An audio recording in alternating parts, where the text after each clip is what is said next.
Good morning, all of you. Today we are going to see another Java program, which is the UDP socket. How to design a UDP socket in Java. It is in the continuation to my previous video, which is the TCP socket. In the previous video, we have also seen how to design a Java class for TCP communication. It means Transmission Control Protocol. Now we are going to see how to design a Java program for user datagram protocol and use the UDP socket for the communication among two processes. Okay, so in the previous video we have created TCP socket for the communication between a client program and a server program. Now, as you may be already aware that UDP is a connectionless protocol as compared to the TCP, Transmission Control Protocol, which is a connection-oriented protocol. But UDP protocol is a connectionless protocol.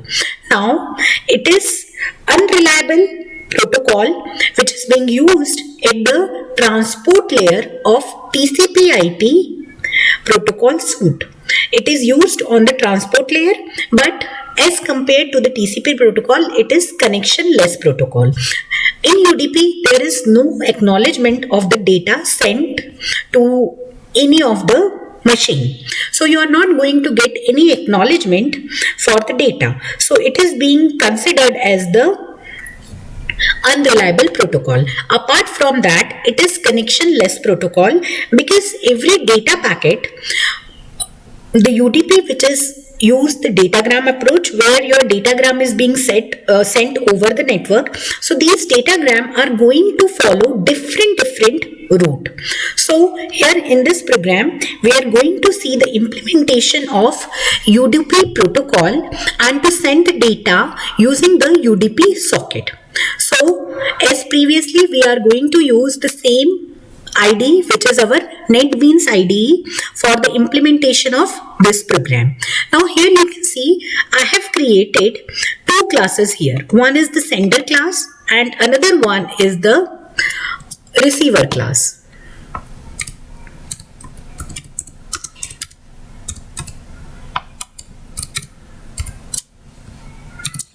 So in this program, what we are going to do, we are going to create a sender class and a receiver class. If we see the program of the sender class, we need a package which is the java.net package. Why this package is required? It is required to create the classes which are required for the UDP socket. So all these classes which are there for the datagram, creating datagram socket or the TCP socket are there inside this java.net package. So first of all, for creating UDP socket, we need to create the datagram socket. So here we have used the datagram socket class and we have created the object of this particular class. Datagram socket ds equal to new datagram socket. We are doing this thing inside our main function. Now this is my string or my data which I want to send through the UDP. Now I am going to execute this particular program on the same machine. So what I need to use? I need to use the local host. So what is the IP for the local host? The IP for the local host is 127.0.0.1. So what it means? My sender and receiver, both programs are running on my same machine. If my receiver program is running on the same machine, then I need to use the IP address of that particular machine for sending the data.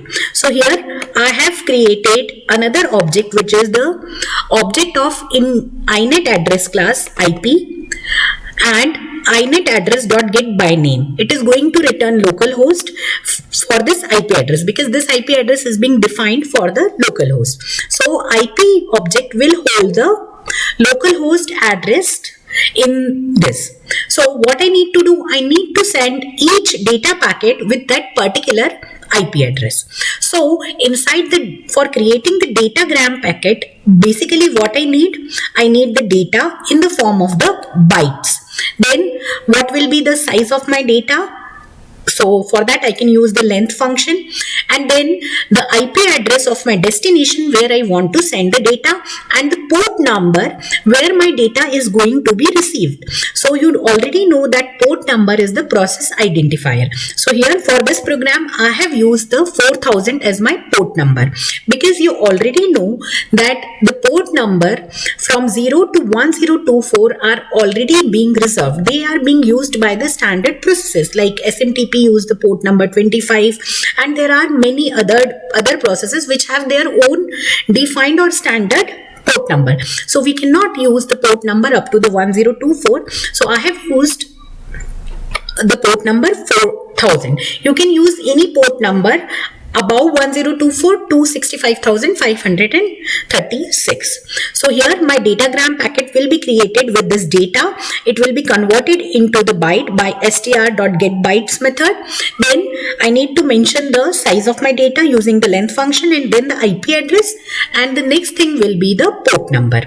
Now using the datagram socket, I need to send this datagram packet over the network. So ds.send dp is going to send my datagram packet to the receiving end, whatever is being mentioned through this IP address. Now ds.close is going to close my what we can say socket. So this will be the end. Now there will be one more program which will be the receiving program. On my local host only I am going to receive this data. So for that program also I need to use the same package, which is the java.net package. So here I have used the java.net package because I need to create on the receiving end also I need to create the datagram socket for receiving the data which is being sent on some port number through my sender program. So here you can see datagram socket ds equal to new datagram socket, and here in the constructor I have passed the port number as 4000 because on the 4000 port number my receiver is going to receive this particular data. Now whatever data will be received, that need to be received in the form of the byte, because datagram socket works on the bytes. So here I am creating a buffer of size 1024. You can see byte array. The name of my byte array is buff new byte 1024. So I have created a buffer of 1024 size which is of the type bytes. Now datagram packet, here I need to create a datagram packet for receiving the data from the buffer. Now datagram packet dp equal to new datagram packet, and it will have the buffer and the size of the buffer. Now in this datagram packet I will receive the data whatever will be sent by my sender. So you can see ds.receive tp, it is going to receive the data on my datagram packet.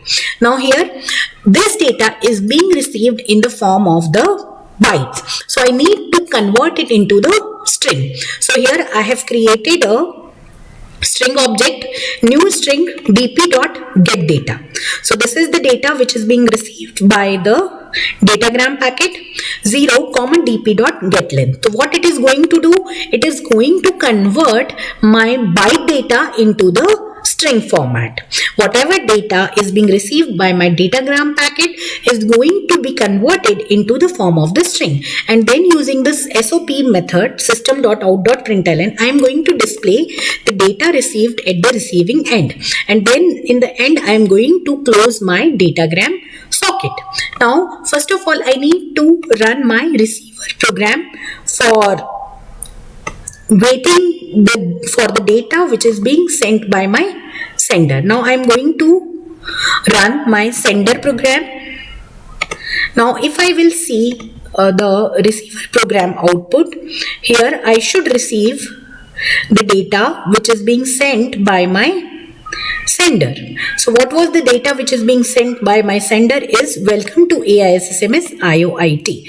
So at the receiving end I have received this data welcome to AISSMS IOIT which is being sent by my sender. Okay, so this is all about datagram socket.